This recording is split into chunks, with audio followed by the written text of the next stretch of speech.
I am Zahida Batul and currently I am working as Director of Training and Certification at Punjab Education Curriculum Training and Assessment Authority.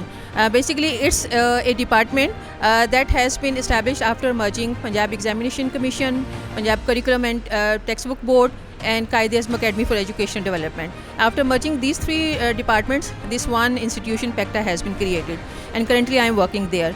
And it is a great opportunity that GPE KICS EMAP provided us to participate in this international conference. And our title was to talk about the women leadership.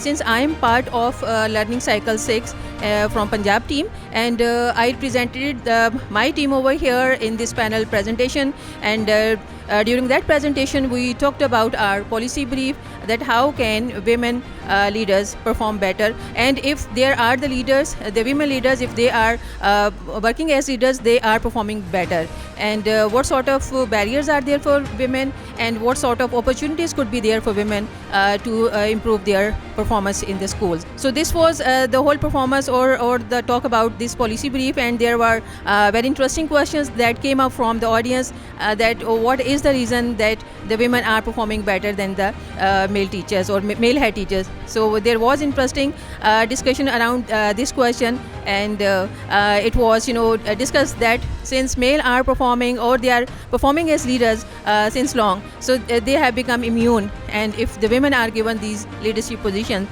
since they are new in this role, so they want to they want to show that they can do better. That's why they are putting more effort and they are working hard, and to show that women can be the great leaders as well. So these questions were the part of our discussion, and these questions made us think that we need to give more opportunities to the female at the leadership positions. And once again, I thank you, Dr. Sajid, and our KICS team, GPE KICS team, who provided us this opportunity, and Allama Iqbal Open University and NECTE to make us part of this presentation or this conference, and to talk about teacher education in Pakistan. Thank you very much.